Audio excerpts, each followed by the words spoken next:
En el corazón de San Valente, donde los rascacielos de los ricos proyectan sombras sobre las vidas de los humildes, un multimillonario vivía disfrazado de simple mecánico. Mateo Valverde, atormentado por un dolor secreto, había cambiado sus trajes de diseñador por un overol manchado de grasa, buscando la verdad sobre la tragedia que le arrebató a su esposa. En esa misma ciudad, Isabela Montoya, una maestra de corazón valiente, luchaba cada día para darle un futuro a sus alumnos. Una noche, sus mundos colisionaron en un bar de lujo. Ricardo de la Fuente, un hombre poderoso y cruel, se burlaba de Mateo, humillándolo frente a todos. Pero entonces Isabela se levantó y con una dignidad feroz defendió al extraño.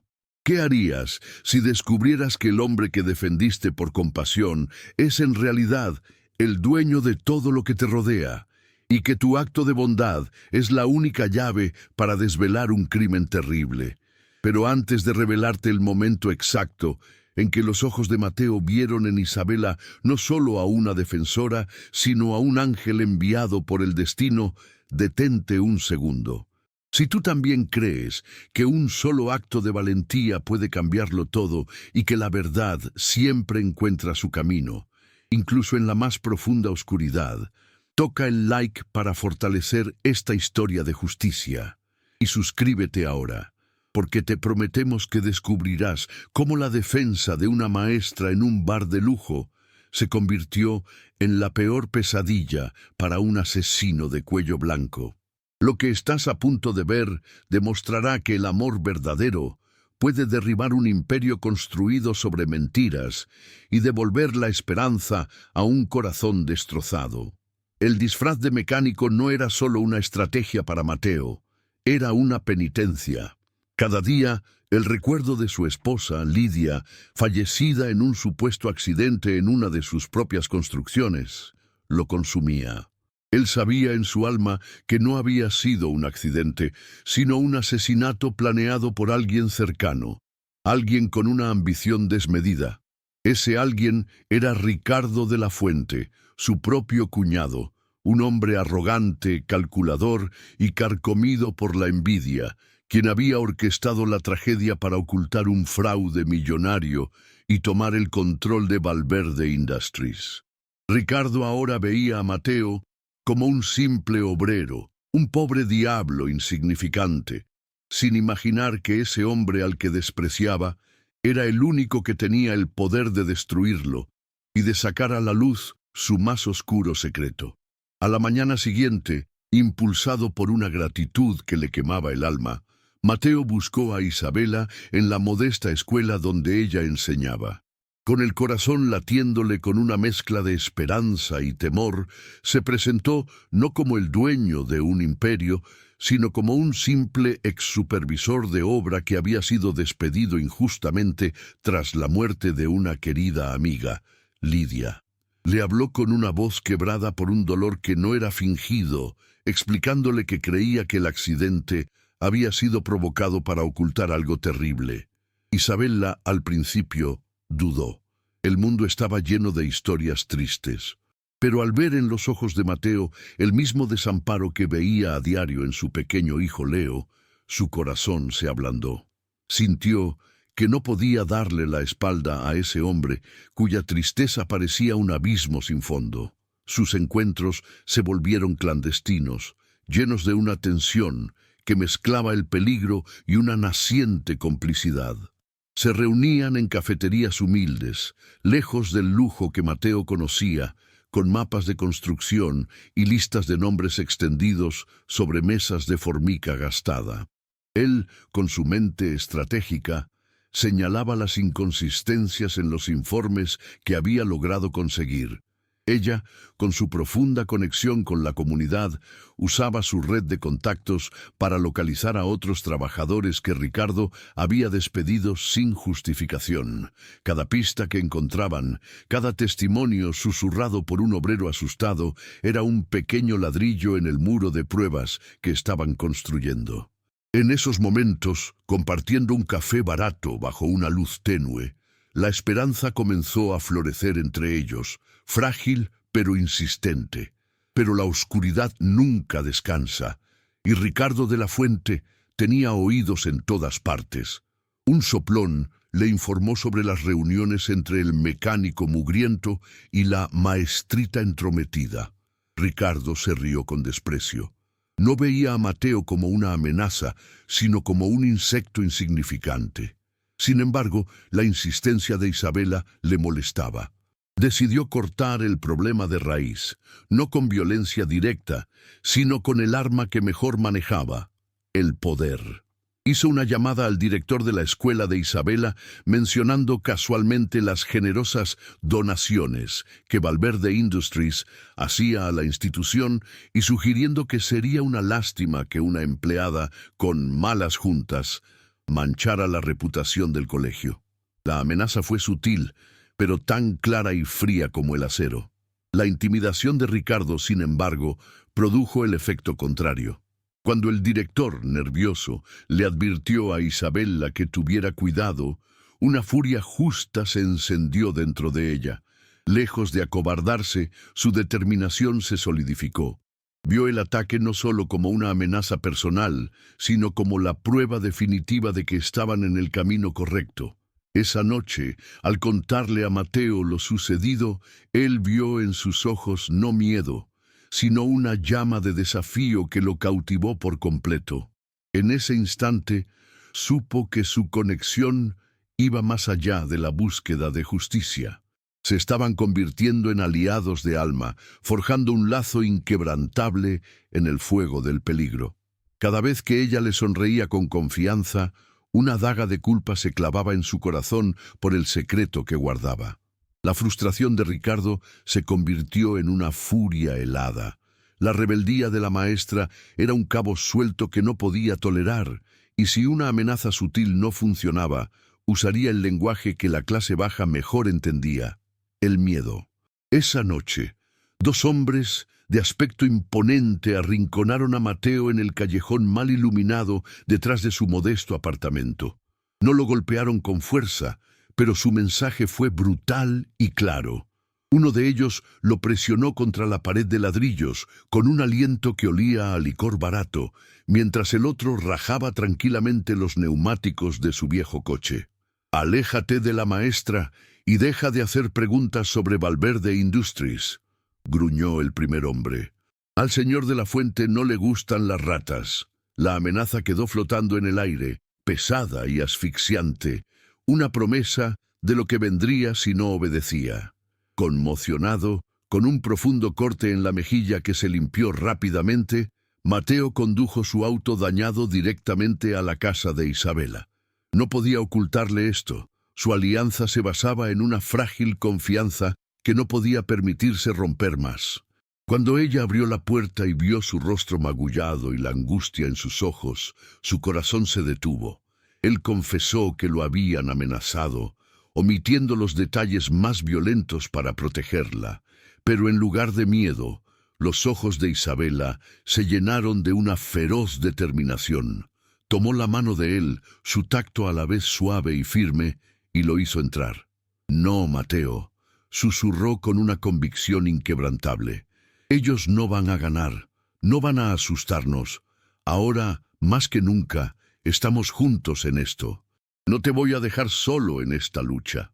Justo cuando la desesperación comenzaba a filtrarse en sus corazones, un salvavidas apareció desde el lugar más inesperado.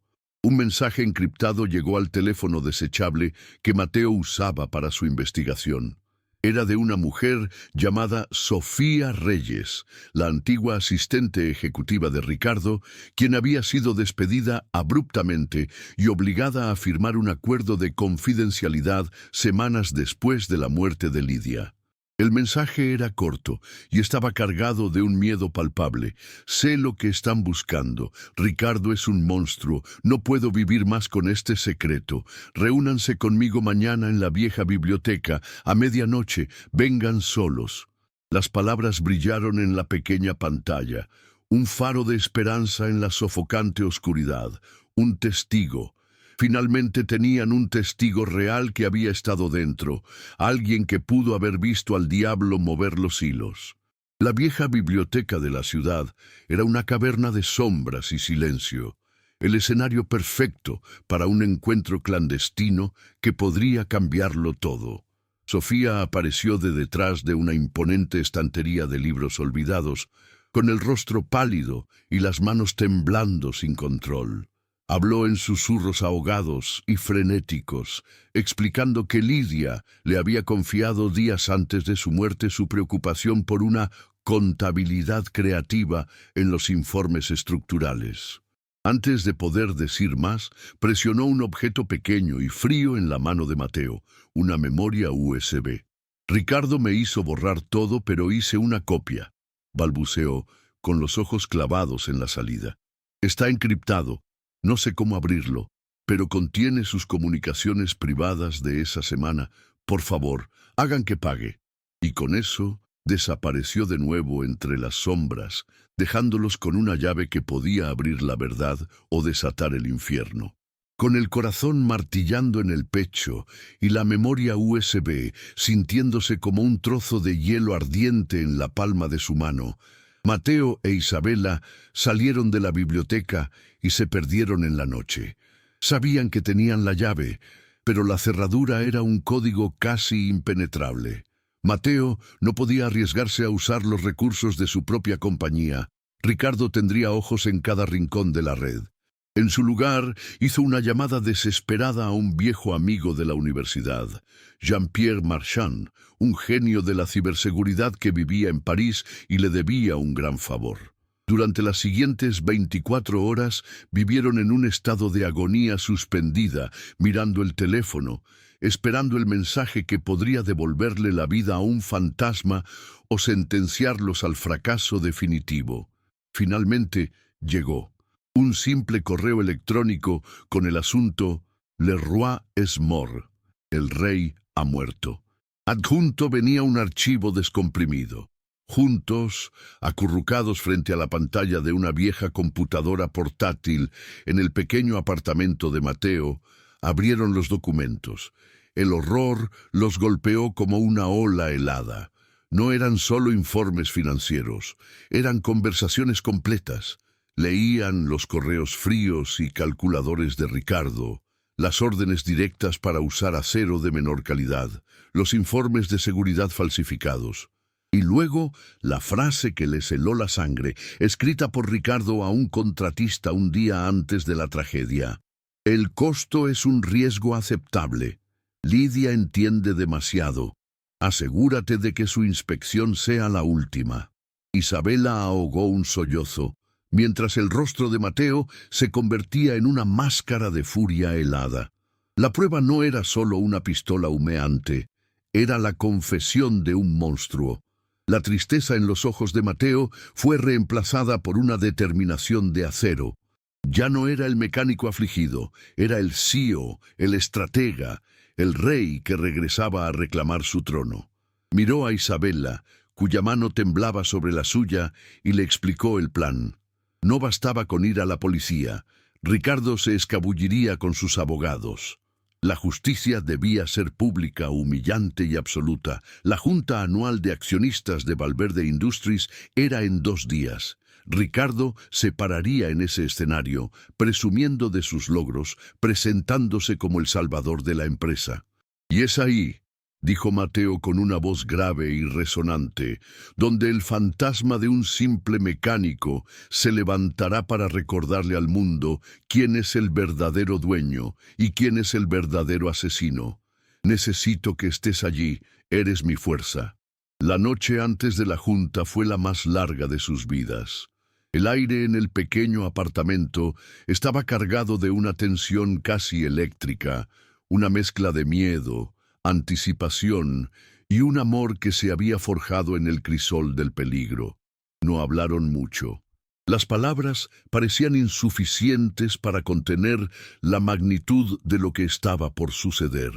En un momento, mientras miraban a Leo dormir pacíficamente en su cama, ajeno a la guerra que se libraba por su futuro, Mateo tomó el rostro de Isabela entre sus manos.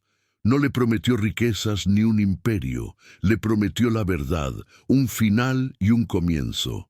Mañana recupero mi nombre, susurró, pero fuiste tú, Isabela, quien me ayudó a recuperar mi alma. En ese silencio sellaron un pacto no con un beso, sino con una mirada que prometía un futuro construido sobre las cenizas del pasado. El gran salón de la Junta de Accionistas de Valverde Industries era un templo al poder y al dinero, con ventanales que se abrían a la ciudad como los ojos de un dios indiferente.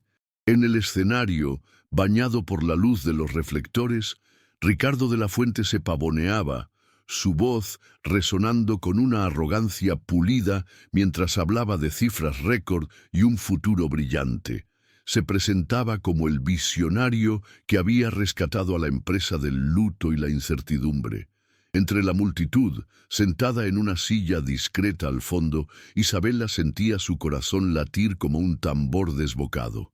Apretó las manos en su regazo, una mezcla de terror y fe ardiendo en su interior. Confiaba en Mateo, pero el poder de Ricardo en ese lugar era tan palpable que parecía capaz de doblegar la realidad misma a su antojo. Fue entonces cuando las imponentes puertas dobles del auditorio se abrieron de par en par, no con estrépito, sino con una autoridad silenciosa que hizo que todas las cabezas se giraran.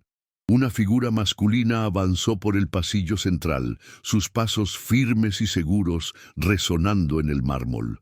No llevaba un overol manchado de grasa, sino un traje de diseñador de un azul tan oscuro que parecía casi negro, cortado a la medida para acentuar una presencia que llenaba la sala por completo. El murmullo se extendió como una onda expansiva. Ricardo se detuvo en seco, su discurso muriendo en sus labios mientras una palidez mortal se apoderaba de su rostro. Isabela contuvo el aliento. El hombre que amaba era una mentira, y al mismo tiempo era la verdad más valiente que jamás había conocido. Era Mateo Valverde reclamando su mundo. Sin prisa, Mateo subió al escenario, su calma contrastando violentamente con el caos que su sola presencia había desatado. Tomó el micrófono de la mano paralizada de Ricardo, su mirada fría como el acero. «Buenas tardes», dijo, su voz amplificada resonando con una gravedad que nadie en esa sala había escuchado antes. Para aquellos que lo han olvidado, o para aquellos a quienes se les hizo olvidar, mi nombre es Mateo Valverde. Se giró hacia la gigantesca pantalla detrás de él, donde los gráficos de ganancias se desvanecieron. Ricardo les ha hablado de crecimiento, yo vengo a hablarles de costos. Y entonces, la pantalla se llenó con el texto de un correo electrónico. Las palabras de Ricardo, frías y asesinas, brillaron para que todos las vieran. El costo es un riesgo aceptable, Lidia entiende demasiado. Asegúrate de que su inspección sea la última. Un jadeo unísono recorrió la sala, seguido de un silencio sepulcral, roto solo por el flash de las cámaras de los periodistas que habían olido la sangre. Ricardo, con el rostro descompuesto por el pánico, intentó balbucear una negación, pero su voz no era más que un graznido ahogado. En ese preciso instante las puertas del auditorio se abrieron una vez más. Esta vez fueron los uniformes azules de la policía los que avanzaron por el pasillo. Ricardo se giró, buscando una escapatoria, pero estaba atrapado en el escenario de su propio triunfo, ahora convertido en el patíbulo de su humillación. Mientras los oficiales le leían sus derechos y las frías esposas se cerraban sobre sus muñecas, la mirada de Mateo buscó a Isabela entre la multitud. En ese cruce de ojos, a través del mar de rostros conmocionados, se selló el fin de la venganza y el verdadero comienzo de sus vidas. El escándalo fue cataclísmico, una tormenta mediática que arrasó con el apellido de la Fuente. Ricardo no solo perdió su libertad, condenado a décadas de prisión por homicidio y fraude, sino que vio cómo su imperio de mentiras se desmoronaba, hasta convertirse en polvo. Sus cuentas fueron congeladas, sus propiedades embargadas, y su nombre se convirtió en sinónimo de traición y codicia en cada titular de San Valente. Para Mateo, ver a Ricardo ser arrastrado por la justicia no le trajo alegría, sino una profunda y solemne sensación de cierre. Era el final de un capítulo oscuro, la pesada lápida sobre una tumba que por fin podría descansar en paz. La venganza había terminado, y ahora, por primera vez en años, el futuro se sentía como un lienzo en blanco, esperando ser pintado con nuevos colores. Esa misma noche, en la inmensa sala de la mansión Valverde, que se sentía más como un mausoleo que un hogar, Mateo finalmente se enfrentó a la verdad con Isabela. Con una vulnerabilidad que desarmaba, le confesó cada detalle de su engaño, no como una excusa, sino como el testimonio de un hombre roto que había perdido la fe en todo. «No te mentí para engañarte», le dijo con la voz quebrada, «sino porque en la oscuridad de mi dolor tú fuiste la única luz, y tenía terror de que mi mundo te apagara». Isabela lo escuchó en silencio, su corazón debatiéndose entre la herida de la mentira y la inmensa compasión por el hombre que amaba. Finalmente, tomó su rostro entre sus manos y le secó una lágrima.